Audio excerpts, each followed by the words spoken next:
Kinumpirma ng Philippine Coast Guard na mahigit 30 Chinese nationals ang naging miyembro ng kanilang auxiliary sa loob ng ilang taon. Pangamba tuloy ng ilang mambabatas, hindi kaya sila mga espiya talaga ng China? Ang sagot ng PCG sa report ni Ivan Mayrina. Sa gitna ng paglalayag ng Philippine Coast Guard at Bureau of Fisheries and Aquatic Resources papunta Pag-asa Island nitong Martes, sumulpot ang barkong ito ng Chinese Navy. Binuntutan ang mga barko ng Pilipinas. Niradyohan ng PCG ang China Navy ship pero hindi ito sumagot. Makalipas ang halos 1 oras, nag-iba ito ng direksyon.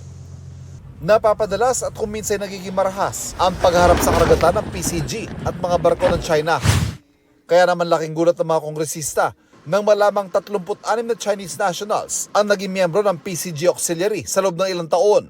These Chinese who have been a member of the Auxiliary of the Coast Guard have been performing perhaps spying duties dito sa atin. Sabi ni PCG Commandant Ronnie Gavan, tinanggal na ang mga Chinese national itong Disyembre dahil sa kakulangan ng security clearance. Bakit naging membro ng auxiliary yan?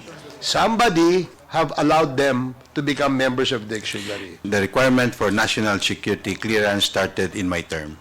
Oktubre nito nakaraang taon, nang talagang PCG Commandant si Gavan.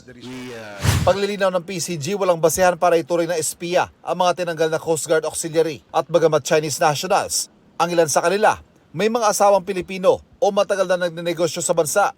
Sila ay tutulong sa aspect lang po ng humanitarian assistance, donation. Wala silang participation sa mga activities ng Philippine Coast Guard, lalo na po sa mga sensitibong pagkilos. Sa kabila nito, gustong imbestigahan ng Kamara kung sino nag-recruit sa Chinese nationals.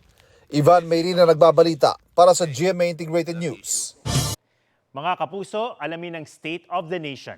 Mag-subscribe sa GMA Integrated News sa YouTube. Sa ating mga kapuso abroad, samahan nyo kami sa GMA Pinoy TV at sa www.gmanews.tv.